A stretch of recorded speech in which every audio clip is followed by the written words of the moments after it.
விமான நிலையத்தின் கூட்டத்தில் ஒரு முதியவர் தன் பெட்டியை இழுத்துக்கொண்டு வெளியே வந்தார். 20 ஆண்டுகளுக்குப் பிறகு சொந்த மண்ணில் கால் வைத்த அந்த நொடியில் அவரது கண்களில் நம்பிக்கை ஒளிர்ந்தது. மகன்கள் பேரப்பிள்ளைகள் அனைவரும் வந்து அவரை கட்டி அணைப்பார்கள் என்று கற்பனை செய்து கொண்டே காத்திருந்தார். ஆனால் எதிரில் நின்றது மனைவி லட்சுமி மட்டும்தான். அந்த ஒரு காட்சிதான் சுந்தரராஜனின் வாழ்க்கையே தலைகீழாக மாற்றியது. இப்போது கதைக்குள் நுழைவோம். சுந்தரராஜன் துபாயில் இருந்தபோது தினமும் தன் மனைவி லட்சுமிக்கு தொலைபேசியில் அழைத்து பேசுவார். நம்முடைய 3 மருமகள்கள் மற்றும் மகன்கள் மீது எப்போதும் கண்டிப்பு காட்டாதே, அவர்களின் ஒவ்வொரு ஆசையையும் நிறைவேற்று. மகன்கள் வேலைக்குச் சென்றால் சரி, இல்லை என்றால் அவர்களை ஓய்வெடுக்க விடு. அவர்களின் கை செலவுக்கு தேவையான பணத்தை நான் அனுப்பி வைக்கிறேன் என்று கூறுவார். அவர் முதியவனாகும் காலத்தில் தன் மகன்கள் அவரை அன்போடு தாங்குவார்கள், அவரது தேவைகளை ஆசையோடு கவனித்துக் கொள்வார்கள் என்று அவரது மனதில் ஆழமான நம்பிக்கை இருந்தது.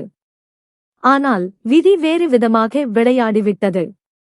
திடீரென்று அவருக்கு இதய பிரச்சனை தீவிரமானதால் துபாயிலிருந்து அரைகுறையாக தன் பொருட்களைச் சுருட்டிக் கொண்டு தாய்நாட்டிற்கே திரும்ப வேண்டிய நிலை ஏற்பட்டது.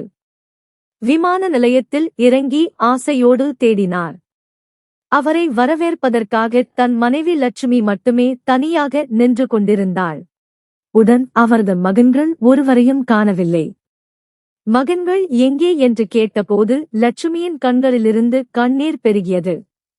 அவர் வீட்டிற்கு வந்து ஆசையோடு தன் மூத்த மகனை கட்டி அணைக்கச் சென்றபோது அவன் அவரை அப்படியே விலக்கித் தள்ளிவிட்டான். இன்னும் 1 வருடம் துபாயிலேயே இருந்திருந்தால் உங்களுக்கு என்ன மரணமா வந்திருக்கும், அதற்குள் ஏன் ஓடி வந்தீர்கள் என்று கோபமாக கேட்டான். அவரது இளைய மகனும் மருமகள்களும் கூட அவரைச் சோம்பேறி, சம்பாதிக்க துப்பில்லாதவன் என்று தூற்றத் தொடங்கினர். அவரது இதயம் வெடித்துவிடும் போல் இருந்தது. கதறி அழுது கொண்டே மாடியில் இருக்கும் சிறிய அறைக்குச் சென்று கதவை பூட்டிக் கொண்டார். 3 நாட்களாக அந்த அடைப்பட்ட அறைக்குள் கிடந்தார். அவரை யாராவது தேடி வருவார்கள் என்று பார்த்தால் ஒருவரும் வரவில்லை. பிறகு அவரே கதவைத் திறந்து கொண்டு மெல்ல கீழே இறங்கி வந்தார். அங்கு அவரது கண்முன்னால் நடந்த கொடுமையை பார்த்தபோது அவரது இதயமே நொறுங்கிப் போனது. உண்மையில் என்ன நடந்தது தெரியுமா?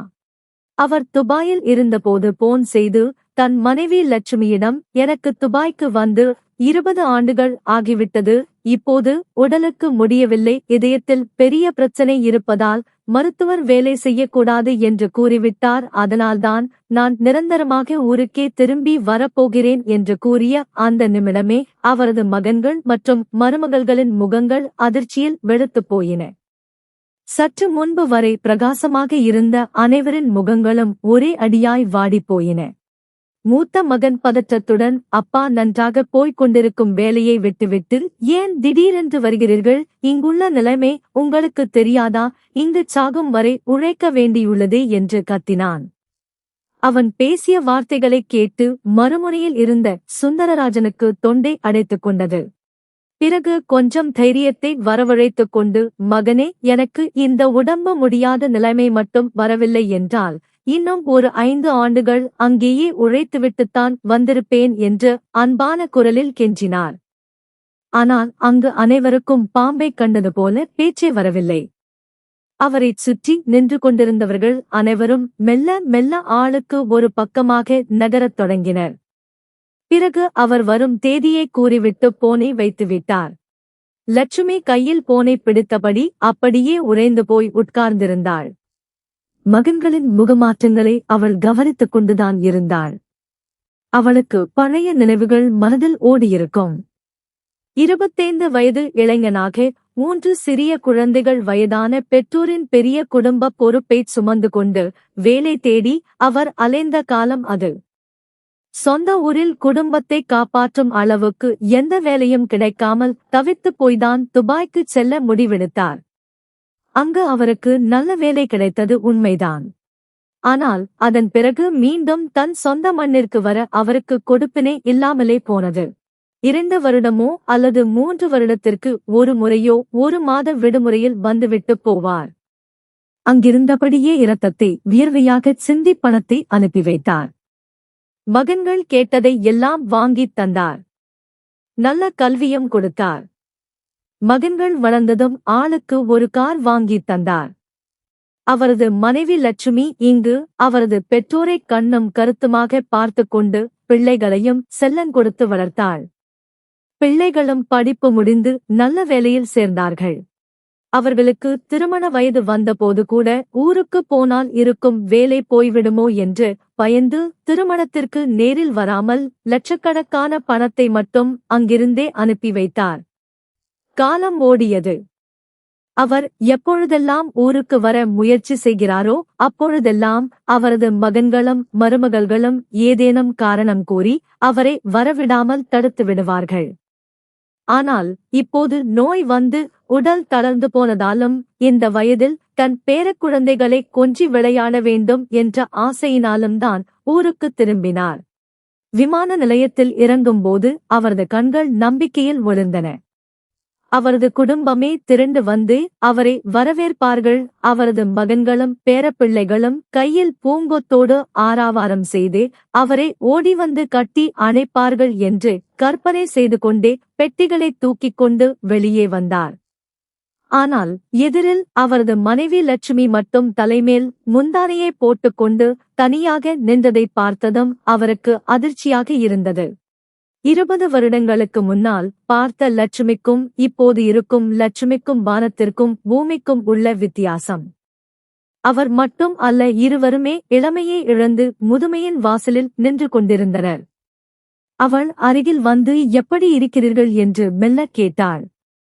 அவர் நன்றாக இருக்கிறேன், ஆனால் மற்றவர்கள் எங்கே? ராஜேஷ், வினோத், கார்த்திக் அனைவரும் என்னை பார்க்க ஆவலாக இருந்தார்களே, ஏன் வரவில்லை என்று ஆசையோடு கேட்டார். லட்சுமி அமைதியானாள். அவள் கண்களிலிருந்து கண்ணீர் பெருகி வந்தது.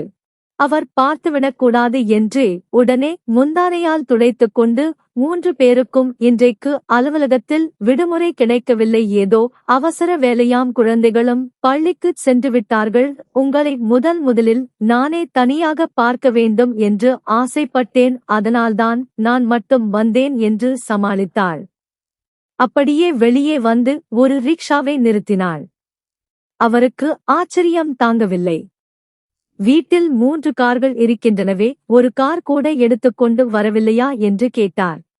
அதற்கு அவள் 3 கார்கள் இருக்கின்றனதான், ஆனால் 3 பிள்ளைகளிடம்தான் இருக்கின்றன, எனக்குத்தான் தனியே எங்கும் வெளியே போக வேலையே இல்லையே, கார் வைத்து நான் என்ன செய்ய போகிறேன், வீடு அருகில்தான் இருக்கிறது, சென்று விடலாம் வாருங்கள் என்று கூறி அவரை ரிக்ஷாவில் அழைத்துச் சென்றாள். வீட்டுக்கு வந்து சேர்ந்தார். அவர் நினைத்து பார்த்ததற்கு மாறாக அவரை வரவேற்பதற்கு அங்கு எந்த சிறப்பு ஏற்பாடுகளும் செய்யப்பட்டிருக்கவில்லை. எந்த ஒரு சந்தோஷமும் அந்த வீட்டில் இல்லை. அனைவரும் வேலைக்குச் சென்றிருந்தார்கள். வீடு ஏன் இவ்வளவு அமைதியாக இருக்கிறது என்று கேட்டார். லட்சுமி உண்மையை மறைத்து, நான் சொன்னேனே வீட்டில் யாரும் இல்லை என்று, நீங்கள் சாப்பிட்டுவிட்டு ஓய்வெடுங்கள், இரவுக்குள் அனைவரும் வந்துவிடுவார்கள், அப்போது பேசிக்கொள்ளலாம் என்று கூறினாள். அவருக்கு ஒரே குழப்பம். மகன்கள்தான் வேலைக்குச் சென்றார்கள் என்றால் அவர்களின் மனைவிகள் வீட்டில்தானே இருந்தார்கள். ஒருத்தி கூட வெளியே வந்து அவரது முகத்தை பார்க்கவில்லையே. சரி, போகட்டும் என்று யோசிக்காமல் அறைக்குச் சென்று படுத்துக் கொண்டார். திடீரென்று கண் விழித்து பார்த்தபோது வீட்டில் பிள்ளைகளின் சத்தம் கேட்டது. வீடே களை கட்டிவிட்டது என்று சந்தோஷமாக உடைகளை மாற்றிக்கொண்டு ஓடோடி வெளியே வந்தார். 3 மகன்களும் வேலை முடிந்து திரும்பியிருந்தார்கள். சிறிய பிள்ளைகள் முற்றம் முழுவதும் விளையாடிக் கொண்டிருந்தார்கள். அவர் புன்னகையோடு முன்னால் சென்றார். அவரது மகன்கள் அவரை பார்த்ததும் ஓடிவந்து அவரது மடியில் விழுவார்கள் என்று எதிர்பார்த்தார். ஆனால் அவரது மூத்த மகன் ராஜேஷ் நாற்காலியில் சாய்ந்து உட்கார்ந்து கொண்டே, அப்பா, நீங்கள் வந்துவிட்டீர்களா, வர வேண்டாம் என்று எவ்வளவு தடுத்தோம், ஆனால் நீங்கள் உங்கள் இஷ்டத்திற்குத்தான் செய்வீர்கள் என்று அலட்சியமாக கூறினான். அப்போது அவரது இளைய மகனான வினோத்தும் கார்த்திக்கும் எழுந்து வந்து அவரை ஏனோதானோ என்று கட்டி அணைத்தார்கள். ஆனால் அவர்கள் கட்டி அணைத்ததில் அவர் எதிர்பார்த்த பாசமும் உணர்ச்சியும் இல்லை. அவர் அமைதியாக உணவருந்தும் மேஜையை நோக்கிச் சென்றார். ஒரு நாற்காலியில் உட்கார போனபோது அவரது மூத்த மருமகள் உரத்த குரலில், "அங்கே உட்காராதீர்கள் மாமா, அங்கே ராஜேஷ் உட்காருவார், அவர் அருகில் நான் உட்காருவேன்" என்றாள். அவரது சொந்த வீட்டிலேயே மருமகள் வாயால் இப்படி ஒரு பேச்சைக் கேட்டதும் அவருக்கு அப்படியே கூனிக் குறுகிப் போயிற்று. அவர் அமைதியாக நகர்ந்ததும் ராஜேஷ் வந்து கம்பீரமாக உட்கார்ந்து கொண்டான். மெல்ல மெல்ல அனைவரும் ஆளுக்கு ஒரு நாற்காலியில் உட்கார்ந்தார்கள். அவருக்கு உட்கார ஒரு நாற்காலி கூட காலியாக இருக்கவில்லை. அவரது மனைவி லட்சுமி அமைதியாக இதையெல்லாம் பார்த்து கொண்டிருந்தாள். அவள் தன் இடத்திலிருந்து எழுந்து வந்து, "நீங்கள் உள்ளே அறைக்குச் செல்லுங்கள், நான் அங்கேயே உங்களுக்கு உணவு கொண்டு தருகிறேன்" என்று கூப்பிட்டாள். அவரது சொந்த மகன்களும் மருமகள்களும் நடத்தும் இந்த மோசமான நடத்தையைப் பார்த்து அவர் உறைந்து போனார். இப்படி ஒரு கேவலமான வரவேற்பை அவர் கனவிலும் கூட நினைத்துப் பார்த்ததில்லை. அதிர்ச்சியோடு அவரது மகன்களைப் பார்த்தார். ஒருவரும் அவரது முகத்தை நிமிர்ந்து கூட பார்க்கவில்லை. அவர்கள் தங்கள் மனைவிகளோடு சிரித்து பேசிச் சாப்பிடுவதிலேயே குறியாக இருந்தார்கள். லட்சுமி அவரது கையை பிடித்து, "இங்கு நிற்பதில் எந்த பயனும் இல்லை, உள்ளே வாருங்கள்" என்று அறைக்கு அழைத்துச் சென்றாள். அப்போதுதான் அவர் கவனித்தார். அவரது மனைவி சாப்பாட்டு மேஜையை விட்டு எழுந்து அவரது கூட வந்ததை அங்கிருந்த ஒருவர் கூட பொருட்படுத்தவில்லை. அவரது இதயம் காய்ந்து போன சருகு போல நொறுங்கிப் போனது. அறைக்குள் சென்றதும் லட்சுமி பிள்ளைகளுக்கு, "நீங்கள் வந்தது பிடிக்கவில்லையா" என்று அழுது கொண்டே கேட்டார். அவள் அமைதியானாள்.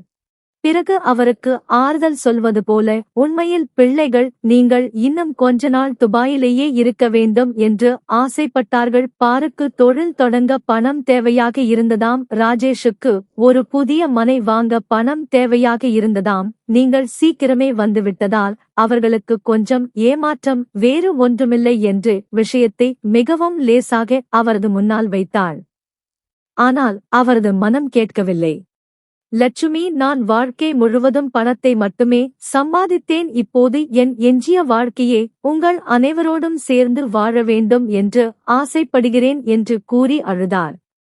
கொஞ்சம் நேரத்தில் அவரது மனம் கொஞ்சம் தேறியதும், "இருங்கள், உங்களுக்கு சாப்பிட ஏதேனும் கொண்டு வருகிறேன், காலையிலிருந்து நீங்கள் எதுவும் சாப்பிடவில்லை" என்று கூறி லட்சுமி வெளியே சென்றாள். அங்கு உணவு மேஜை காலியாக கிடந்தது. அனைவரும் சாப்பிட்டு முடித்துவிட்டுச் சென்றிருந்தார்கள். மூத்த மருமகள் மட்டும் பாத்திரங்களை எடுத்து வைத்துக் கொண்டிருந்தாள். அவளிடம் அவரது மனைவி, "மகளே, உன் மாமாவுக்கு கொஞ்சம் உணவை எடுத்து வை" என்று கேட்டிருக்கிறாள். அதற்கு அந்த மூத்த மருமகள், "அட பொங்கல் அத்தை, உணவெல்லாம் ஒன்றும் மிஞ்சவில்லை, ரொட்டியும் காய்கறியும் தீர்ந்து போய்விட்டன, சாதத்தையும் பிள்ளைகள் சாப்பிட்டு முடித்துவிட்டார்கள். நீங்கள் வேண்டுமானால் மாமாவுக்கு வெளியிலிருந்து ஏதேனும் வரவழைத்துக் கொடுங்கள்" என்று அலட்சியமாக கூறிவிட்டு பாத்திரங்களை கழுவி வைத்துவிட்டு அறைக்குள் சென்று விட்டாள். இந்த விஷயத்தை உள்ளே வந்து அவரிடம் சொன்னால் அவர் இன்னும் உடைந்து போவார் என்று லட்சுமி பயந்திருக்கிறாள். சரி, இளைய மகனிடம் சொன்னால் வெளியில் சென்று உணவு வாங்கி வருவான் என்று நினைத்து மெல்ல நடந்து இளைய மகன் கார்த்திக்கின் அறைக்கு அருகில் சென்றிருக்கிறாள். கதவை திறக்க கை நீட்டியபோது உள்ளே இருந்து அவரது இளைய மகன் கார்த்திக்கின் குரல் கேட்டது.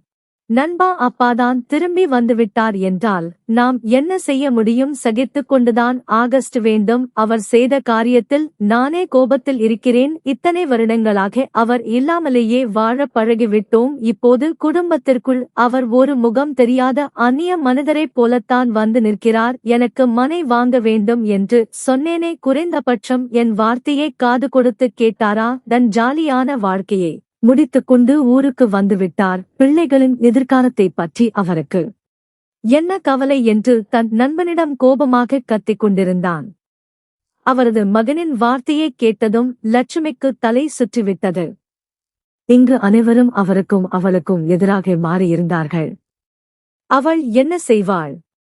பாவமாக அவரது அறைக்கு திரும்பி வந்தாள். உணவிற்காக காத்துக் கொண்டிருந்த சுந்தரராஜன் லட்சுமி வெறுங்கையோடு வருவதைப் பார்த்ததும் உள்ளுக்குள் சுக்குநூறாகி உடைந்து போனார்.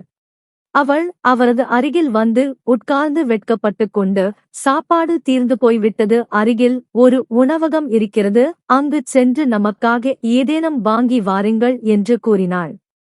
அவரது நெஞ்சில் பெரிய மலையை தூக்கி வைத்தது போல இருந்தது. அவர் அமைதியாக எழுந்து பணத்தை எடுத்துக்கொண்டு வீட்டை விட்டு வெளியே வந்தார். அவருக்கு அந்த ஊர் தெருக்கள் எதுவும் தெரியாது. 2-3 தெருக்கள் தாண்டி அலைந்து திரிந்து ஒரு உணவகத்தை கண்டுபிடித்தார். அங்கு உணவென்று சொல்லி தடிமனான ரொட்டியையும் தண்ணீர் போல இருந்த பருப்பையும் கொடுத்தார்கள். அதை வாங்கிக் கொண்டு வீட்டிற்கு வந்தார். அந்த ரொட்டியை அவராலும் சாப்பிட முடியவில்லை. அவரது மனைவியாலும் சாப்பிட முடியவில்லை. இருவரும் கஷ்டப்பட்டு தொண்டையில் இறக்கிவிட்டு அமைதியாக படுத்துக் கொண்டனர். நாட்கள் இப்படித்தான் நரகமாக நகரத் தொடங்கியது. அவர் ஊருக்கு திரும்பி வந்ததில் இந்த வீட்டில் யாருக்கும் எந்தச் சந்தோஷமும் இல்லை என்கின்ற கொடூரமான உண்மையை அவரது மனம் நன்றாகவே புரிந்து கொண்டது. இத்தனை வருடம் அவர் இரத்தம் சிந்திச் சம்பாதித்து கட்டிய வீட்டில் அவரது சொந்த மகன்களே அவரிடம் மனமில்லாமலும் ஏதோ ஒரு அந்நியனிடம் பேசுவது போலவும் தான் பேசிக் கொண்டிருக்கின்றார்கள். அவரது மகன்கள் அவரிடம் காட்டிய மனமில்லாத பேச்சைக் கண்டு அவர் இத்தனை ஆண்டுகள் இவ்வளவு பாடுபட்டு அனுப்பிய பணத்திற்கு இவர்கள் காட்டும் நன்றிக்கடன் இதுதானா என்று அவரிடமே அவரே கேட்டுக்கொள்வார். ஒரு நாள் அவரும் அவரது மனைவி லட்சுமியும் அமர்ந்து தொலைக்காட்சியில் செய்திகளை பார்த்துக் கொண்டிருந்தனர். மூத்த மகன் ராஜேஷ் அவர்களுக்கு சற்று தள்ளி அமர்ந்து மடிக்கணினியில் தன் வேலையைச் செய்து கொண்டிருந்தான். அப்போது இரண்டாவது மகன் வினோத் உள்ளே வந்து, ராஜேஷ் அண்ணா, நமக்கு எதிரில் இருக்கும் வீட்டை பார்த்தீர்களா? எவ்வளவு அழகாக கட்டியிருக்கிறார்கள், முழுமையாக கண்ணாடி கற்கள் பதித்திருக்கிறார்கள் என்று கூறியபடி ராஜேஷின் அருகில் அமர்ந்தான். ராஜேஷ் புன்னகைத்தபடி, ஆமாம், நமக்கும் இப்படி ஒரு பிரம்மாண்டமான வீடு இருக்க வேண்டும் என்று எனக்கும் ஆசைதான். ஆனால் நம் அப்பாவுக்கு என்ன தோன்றியதோ திடீரென்று ஊருக்கு திரும்பி வந்துவிட்டார். இன்னும் சில ஆண்டுகள் அங்கேயே இருந்து கொஞ்சம் பணம் அனுப்பியிருந்தால் நாம் ஆளுக்கு ஒரு நல்ல வீடு கட்டியிருக்கலாம் என்று அவரை நோக்கி நக்கலாகவும் கடினமாகவும் கூறினான். அவர் மெல்ல, மகனே, நான் இத்தனை ஆண்டுகள் அங்கே உழைத்து விட்டேன். இனி இந்த தளர்ந்த உடலோடு துபாயில் உழைக்க என்னிடம் தெம்பில்லை. அது மட்டுமின்றி நீங்கள் மூவருமே நல்ல வேலையில்தான் இருக்கிறீர்கள், நன்றாகச் சம்பாதிக்கிறீர்கள். அப்புறம் நான் ஏன் உழைக்க வேண்டிய அவசியம் என்ன என்று கேட்டார். அவர் அவ்வளவுதான் சொன்னார். அவரது மூத்த மகன் ராஜேஷ் எரிச்சல் அடைந்து, இப்போது எங்கள் சம்பாத்தியத்தின் மீதும் உங்கள் கண் விழுகிறதா? ஊரில் என்ன சம்பாதிக்க முடியும் என்று உங்களுக்கு நன்றாகத் தெரியும். நான் இவ்வளவு நாளாக தொழில் தொடங்கலாம் என்று நினைத்தேன். இனி அதுவும் முடியாது. நாங்கள் மூவரும் எங்கள் குடும்பங்களோடு இந்த பழைய வீட்டிலேயே காலம் முழுவதும் வாழ வேண்டியதுதான். நீங்கள் மட்டும் இங்கு ஜாலியாக கட்டிலில் படுத்துக்கொண்டு காலத்தை கழிப்பீர்கள். சந்தோஷப்பட்டுக் கொள்ளுங்கள் என்று கோபமாக கத்திவிட்டு தன் அறைக்குச் சென்றான். வினோத்தும் முகத்தைச் சுழித்துக் கொண்டு உள்ளே சென்றான். அவரது சொந்த பிள்ளைகள் அவரது மீது இவ்வளவு வெறுப்பு வைத்திருப்பார்கள் என்று அவர் எதிர்பார்க்கவே இல்லை. அவரது கண்களிலிருந்து கண்ணீர் வழியத் தொடங்கியது. நடுங்கும் கரங்களால் அவரது கைபேசியை எடுத்து கடந்த 20 ஆண்டுகளாக அவர் வேலை செய்த அவரது முதலாளிக்கு தொலைபேசியில் அழைத்தார். அவர் தாய்நாட்டிற்கு புறப்பட்டபோது அந்த முதலாளி அவரை தடுத்தது நினைவுக்கு வந்தது. பிள்ளைகளுக்கு தகப்பனின் பணத்தின் மீது மட்டும் ஆசை வந்துவிட்டால் தகப்பனை ஒரு பொருட்டாகவே மதிக்க மாட்டார்கள் என்று அவர் அன்று கூறிய எச்சரிக்கை இப்போது அவரது நினைவிற்கு வந்தது. அன்று அவரது பேச்சைக் கேட்காததற்கு இன்று அவரது பிள்ளைகளின் முன்னால் வெட்கித் தலைகுனிந்து நின்றார். அவரது முதலாளியிடம் அவர் மீண்டும் துபாய்க்கு வந்து வேலை செய்ய விரும்புவதாக கெஞ்சினார். அதைக் கேட்ட அவர் உரக்கச் சிரித்து, ஏன், என்ன ஆயிற்று? உங்கள் பிள்ளைகள் 2 வேளை உணவளிக்கக் கூட மறுத்துவிட்டார்களா என்று கேட்டார். அவர் அமைதியாக இருந்தார். அந்த முதலாளி நல்ல மனிதர். கடந்த 20 ஆண்டுகளாக அவரோடு நல்ல நட்பில் இருந்தார்.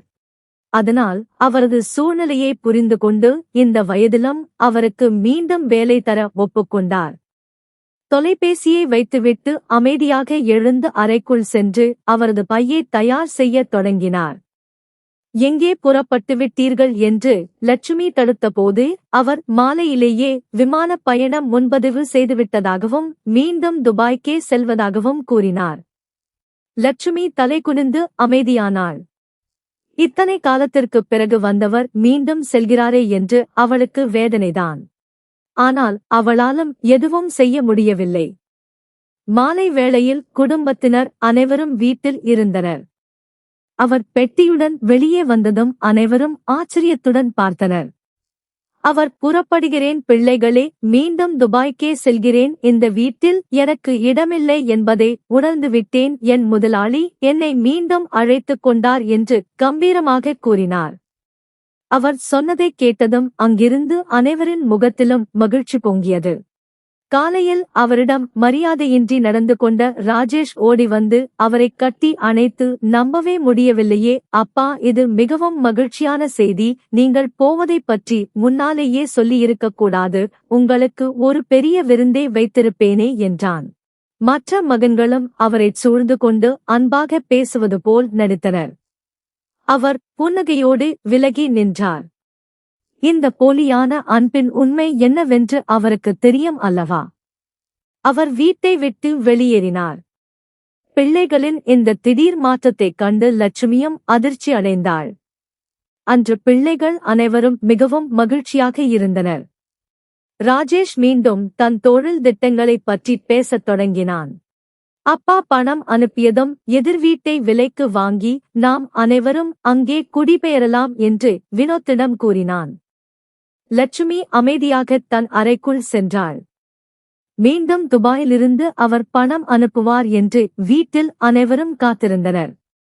ஆனால் இம்முறை அவர் வீட்டிற்கு தொலைபேசி அழைப்பு செய்வதையே நிறுத்திவிட்டார். எப்போதாவது அழைத்தால் கூட நள்ளிரவில் அனைவரும் தூங்கிய பிறகு லட்சுமிக்கு மட்டுமே அழைப்பார். அம்மா அப்பா துபாய் சென்றதும் வேலை கிடைத்துவிட்டதா?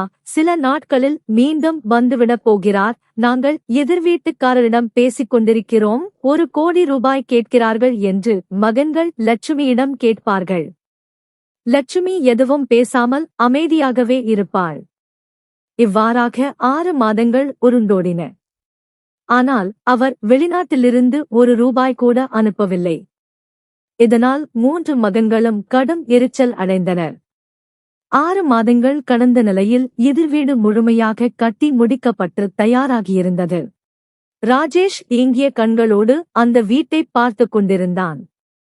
அந்த வீட்டை வாங்க வேண்டும் என்பது 3 சகோதரர்களின் ஆசையாக இருந்தது. அதில் தொங்கவிடப்பட்டிருந்த விற்பனைக்கு என்ற அறிவிப்பு பலகை அவர்களை கேலி செய்வது போல் இருந்தது. ஒரு நாள் காலை ராஜேஷ் விழித்து பார்த்தபோது அதிர்ச்சி அடைந்தான். அந்த வீட்டின் கதவு திறக்கப்பட்டிருந்தது.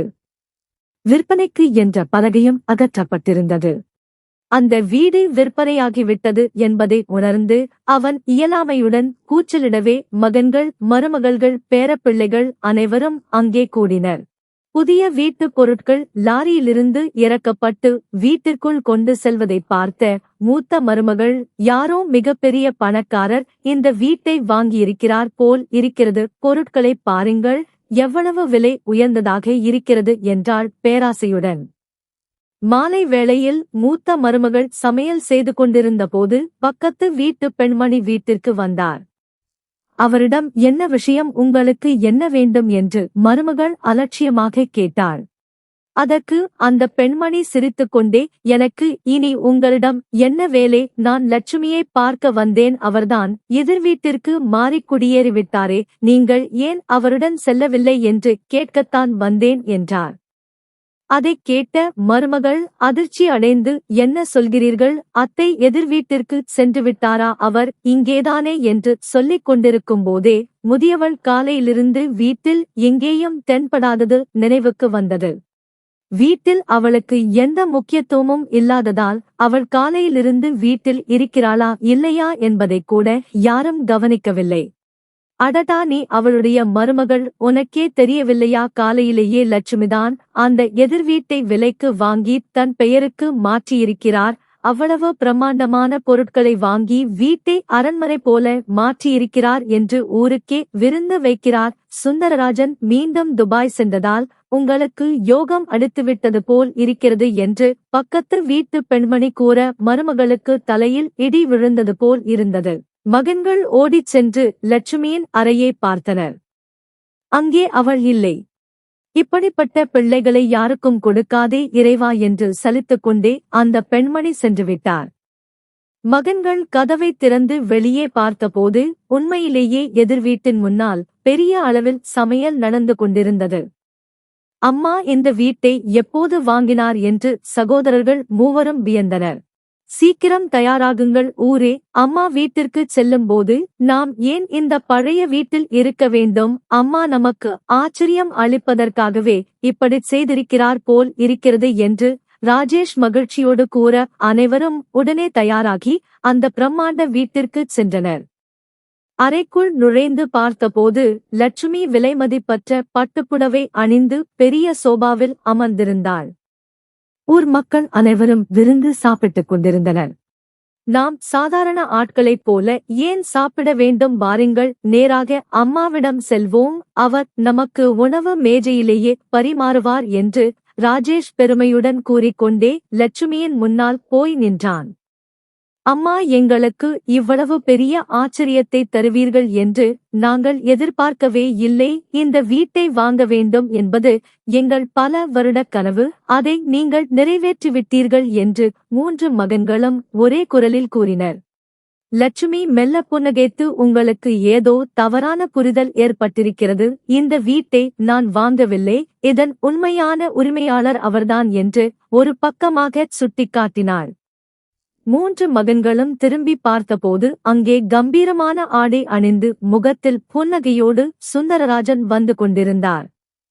ஊர் மக்கள் அனைவரும் அவரை மிகுந்த மரியாதையுடன் வரவேற்றுக் கொண்டிருந்தனர். அப்பா, நீங்கள் எப்போது திரும்பி வந்தீர்கள்? இந்த வீட்டை எப்படி வாங்கினீர்கள் என்று ராஜேஷ் திகைப்புடன் கேட்டான். அவர் மெல்ல நடந்து அவர்கள் அருகில் வந்தார். அவரது முகத்தை பார்க்கக்கூட தகுதியற்றவர்களாக 3 மகன்களும் மருமகள்களும் தலை குனிந்து அதிர்ச்சியில் உறைந்து போய் நின்றிருந்தனர். உண்மையில் என்ன நடந்தது தெரியுமா? அவர் மீண்டும் துபாய் சென்றது உண்மைதான். ஆனால் உழைப்பதற்காக அல்ல. அவரது முதலாளி அவருக்கு கொடுக்க வேண்டிய ஓய்வூதிய தொகையையும் கடந்த 20 ஆண்டு கால உழைப்பிற்கான மிகப்பெரிய தொகையையும் மொத்தமாக வழங்கி அவரை ஓய்வு பெறச் செய்தார். மிக்க நன்றி அப்பா, நீங்கள் மீண்டும் துபாய்க்குச் சென்று எங்களுக்காக மீண்டும் இவ்வளவு பணத்தை சம்பாதித்து இந்த வீட்டை வாங்குவீர்கள் என்று எனக்கு முன்பே தெரியும் என்று அவரது மகன் வினோத் மகிழ்ச்சியில் கூச்சலிட்டான். அவர் அவனை பார்த்து சிரித்துக்கொண்டே, இல்லை மகனே, நிச்சயமாக இல்லை. இந்த வீட்டை நான் எனக்காகவும் என் மனைவி லட்சுமிக்காகவும் மட்டுமே வாங்கினேன். உங்கள் வீட்டில் எனக்கும் லட்சுமிக்கும் எவ்வாறு இடமில்லையோ, எங்களுக்கு உணவு கூட மிஞ்சவில்லையோ, அதேபோல்தான் இந்த வீட்டில் உங்கள் யாருக்கும் இடமில்லை. ஊர் மக்கள் அனைவரும் வந்திருக்கிறார்கள், சாப்பிடுகிறார்கள். நீங்களும் அவர்களோடு சாப்பிட்டுவிட்டு உங்கள் வீட்டிற்கு திரும்பிச் செல்லுங்கள். அதற்கு மேல் இங்கு இருக்க வேண்டிய அவசியம் உங்களுக்கு இல்லை என்று உறுதியாகக் கூறினார். அவர் சொன்னதைக் கேட்டதும் அவரது 3 மகன்களுக்கும் தலையில் இடி விழுந்தது போல் இருந்தது. அவர்கள் ஏதேனும் பேசுவதற்குள் ஊர் மக்கள் அவர்களை தள்ளிவிட்டுச் சென்று உணவருந்தினர். விருந்து முடிந்து அனைவரும் கலைந்து சென்றனர். ஆனால் அவரது 3 மகன்களும் தங்கள் மனைவிகள் மற்றும் பிள்ளைகளுடன் ஒரு மூலையில் நின்று கொண்டிருந்தனர். அப்போது அவரது வீட்டுக் காவலாளியும் வேலையாட்களும் வந்து, நீங்கள் சாப்பிடுவதாக இருந்தால் உணவு தயார் நிலையில் உள்ளது, சாப்பிடுங்கள். ஐயாவும் அம்மாவும் ஓய்வெடுக்கச் செல்லப் போகிறார்கள், வீட்டை பூட்ட வேண்டும் என்று கூறி அவர்களை வெளியே அனுப்பி வைத்தனர். அவரது 3 மகன்களும் அவமானத்தால் கூனிக் குறுகி தங்கள் பழைய வீட்டிற்கு திரும்பினர். இப்போது அவர்களிடம் நல்வழி நடப்பதற்கான மனவேதனையும் பரிதாபமும் மட்டுமே எஞ்சியிருந்தன. தங்கள் கைகளாலேயே சொந்த காலில் மண்ணை வாரி போட்டுக் கொண்டதை உணர்ந்தனர். தங்கள் சொற்ப சம்பளத்தைக் கொண்டு அந்த பழைய வீட்டில் குடும்பத்தை நடத்தத் தொடங்கினர். நாட்கள் செல்லச் செல்ல குடும்பச் செலவுகள் அதிகரித்தன. ஒரு நாள் ராஜேஷ் எரிச்சலுடன், என்ன இது, இன்றைக்கும் பருப்புச் சாதமா, 2 நாட்களாக இதையேதானே சாப்பிடுகிறோம் என்றான். அதற்கு சமீனா, உங்கள் சம்பளம் முடிந்து 15 நாட்கள் ஆகிவிட்டன. வினோத் கொடுத்த கொஞ்ச பணத்தில்தான் குடும்பம் ஓடுகிறது. இதில் தினமும் கறிக்கடையா வைக்க முடியும் என்றாள்.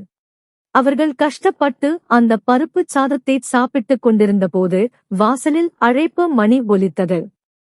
அவரது இளைய மகன் கார்த்திக் போய் கதவைத் திறந்தான். அங்கே ஒரு சிறுவன் கையில் பெரிய தட்டோடு நின்றிருந்தான். ஐயா, எதிர் வீட்டு அம்மா உங்களுக்காக இந்த உணவை அனுப்பச் சொன்னார்கள் என்று கூறினான். கார்த்திக் நிமிர்ந்து பார்த்தபோது தெருவின் மறுமுனையில் கதவருகே அவரது மனைவி லட்சுமி நின்று கொண்டிருந்தாள். கார்த்திக் தட்டை வாங்குவதைப் பார்த்ததும் அவள் உள்ளே சென்று விட்டாள். பெற்றோர் தங்களை விட்டு ஒதுக்கி வைத்திருந்த நிலையிலும் தாய் உணவு அனுப்பியதைக் கண்டதும் கார்த்திக்கின் கண்களில் கண்ணீர் பெருகியது. தட்டைக் கொண்டு வந்து மேஜை மீது வைத்தான். அதில் பல வகையான அறுசுவை உணவுகள் இருந்தன. அம்மாவின் மனம் இளகிவிட்டது. வாருங்கள், அனைவரும் சென்று மன்னிப்பு கேட்போம் என்று உணவைச் சாப்பிட்டுவிட்டு அனைவரும் ஓடி வந்து அவரது வீட்டு வாசலில் நின்றனர். கதவு திறக்கப்பட்டதும் மூவரும் உள்ளே ஓடிச் சென்று லட்சுமியின் கால்களில் விழுந்தனர். அம்மா, எங்களை மன்னித்து விடுங்கள், நாங்கள் பெரிய தவறு செய்துவிட்டோம், உங்களை நாங்கள் கவனிக்கத் தவறிவிட்டோம், எங்களை உங்கள் நிழலில் ஏற்றுக்கொள்ளுங்கள் என்று கதறினர். பிள்ளைகளின் நிலையைக் கண்ட லட்சுமியின் கண்களிலிருந்தும் கண்ணீர் பெருகியது. பேரப்பிள்ளைகளும் ஓடிவந்து பாட்டியை கட்டி அணைத்துக் கொண்டனர். லட்சுமி, மகன்களே, நான் உங்களை மன்னிக்கத் தயார், ஆனால் உங்கள் அப்பா உங்களை மன்னிக்கும் வரை உங்களை இந்த வீட்டிற்குள் சேர்க்க முடியாது என்று வேதனையுடன் கூறினாள். அப்போது சுந்தரராஜன் வெளியே சென்றுவிட்டு தன் காரில் வீட்டுக்கு வந்து இறங்கினார். வெள்ளை நிற ஆடை அணிந்து கம்பீரமாக வீட்டிற்குள் நுழைந்தார். அவரது முகத்தில் கோபம் கொந்தளித்தது. இவர்களுக்கு உள்ளே வர யார் அனுமதி கொடுத்தது என்று கத்தினார். லட்சுமி குறுக்கிட்டு, போதும் நிறுத்துங்கள், என் பிள்ளைகளை துன்புறுத்தாதீர்கள், இறைவன் நமக்கு செல்வத்தை கொடுத்திருக்கிறான், நீங்கள் பட்ட கஷ்டத்திற்கு இறைவன் பலன் தந்துவிட்டான், இப்போது பிள்ளைகளின் நிலைமையை பாருங்கள், உணவிற்கே கஷ்டப்படுகிறார்கள், என் பிள்ளைகளுக்கு கதவை மூடாதீர்கள் என்று வேண்டினாள்.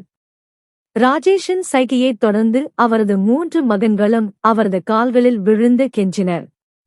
எந்த ஒரு தந்தையாலும் தன் பிள்ளைகள் அழுது புலம்புவதை பார்த்துக் கொண்டிருக்க முடியாது. அவரது மனம் இளகியது.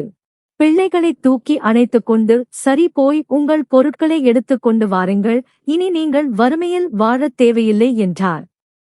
அடுத்த அரை மணி நேரத்தில் அனைவரும் தங்கள் உடைமைகளுடன் அவரது வீட்டிற்கு மாறினர். மறுநாளே 3 மகன்களும் தங்கள் சிறிய வேலைகளை ராஜினாமா செய்துவிட்டு அவரது தொழிலில் இணைய ஆயத்தமாகினர். ராஜேஷ் அவரிடம், அப்பா, நிதித்துறையை என்னிடம் விட்டுவிடுங்கள், எனக்கு அதில் நல்ல அனுபவம் உண்டு என்றான். அவரும் ஒப்புக்கொண்டு அவரது தொழிற்சாலையின் கணக்கு வழக்குகளை கவனிக்கும் பொறுப்பை அவனிடம் ஒப்படைத்தார்.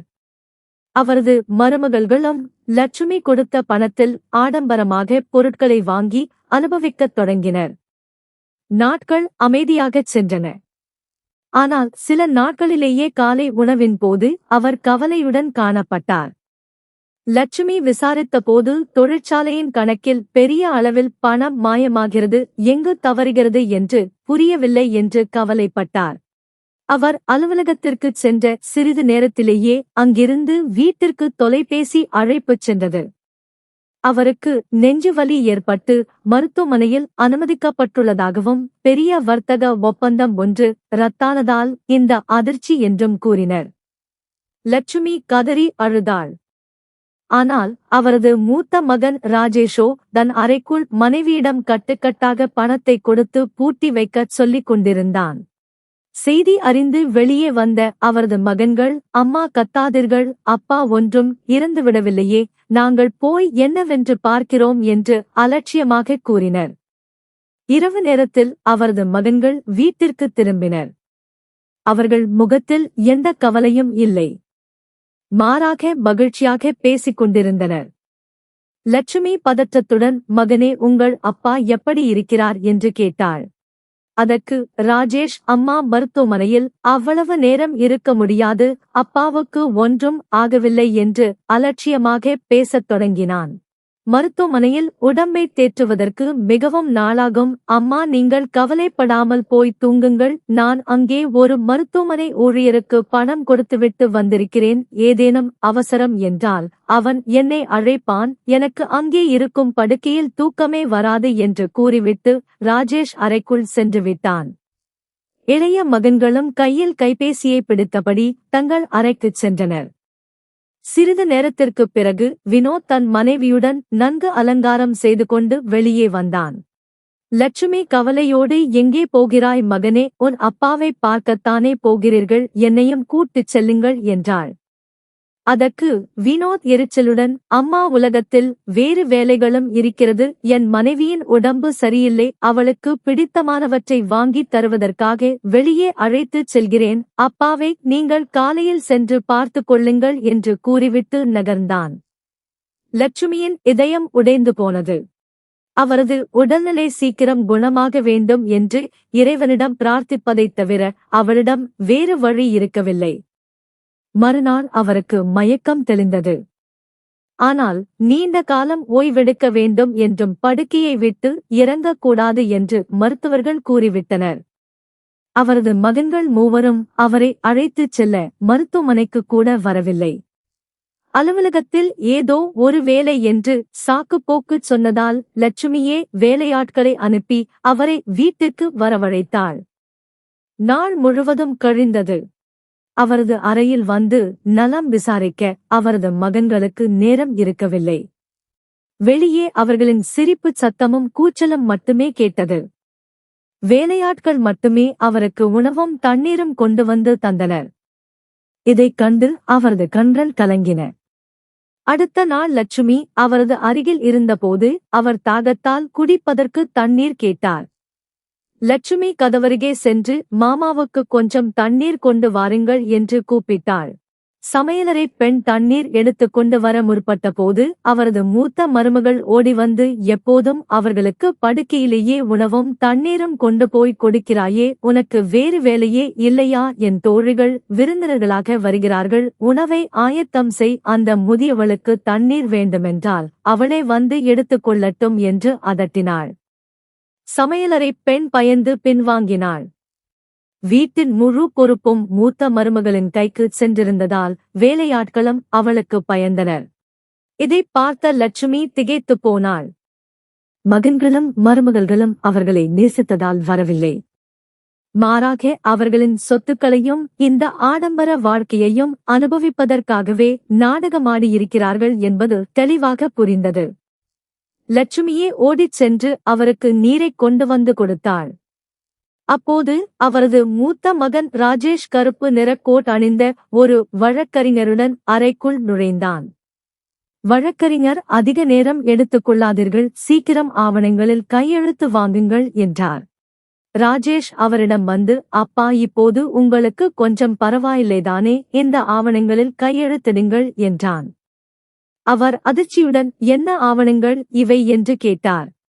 ராஜேஷ் கோபத்துடன், நீங்கள் படுக்கையில் கிடப்பில் இருக்கிறீர்கள், சாவு உங்கள் அருகில் நிற்கிறது, இதிலும் என்னிடம் கேள்வி கேட்கிறீர்களா, இந்த உலக ஆசையை இன்னும் ஏன் விடமாட்டீர்கள் என்கிறீர்கள், செத்த பிறகு இந்த சொத்தை கையோடு கொண்டு போகவா போகிறீர்கள், மரியாதையாக கையெழுத்து போடுங்கள், தொழிற்சாலை என் பெயருக்கு மாறட்டும், வேண்டாத ஆட்களை எல்லாம் வேலைக்குச் சேர்த்து நஷ்டம் ஏற்படுத்தி வைத்திருக்கிறீர்கள், அதுபோக அனாதைகளுக்கு வேறு மாதம் லட்சக்கணக்கில் பணம் அனுப்புகிறீர்கள், உங்களின் இந்த முட்டாள்தனங்களை என்னால் பொறுத்துக் கொள்ள முடியாது, அமைதியாக கையெழுத்து போட்டு தொலையுங்கள் என்று கத்தினான்.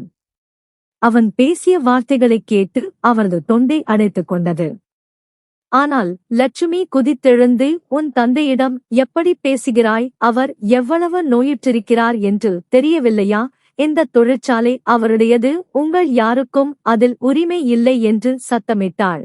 அதற்கு ராஜேஷ், அப்படியானால் சரி, நானும் வினோத்தும் கார்த்திக்கும் இனி தொழிற்சாலைக்கே செல்ல மாட்டோம், படுக்கையில் கிடக்கும் அப்பா எப்படி தொழிற்சாலையை நடத்துகிறார் என்று பார்க்கிறேன், 2 வேளை உணவிற்கே வழியில்லாமல் போனால் பிறகு என்னை கேட்காதீர்கள் என்று மிரட்டினான்.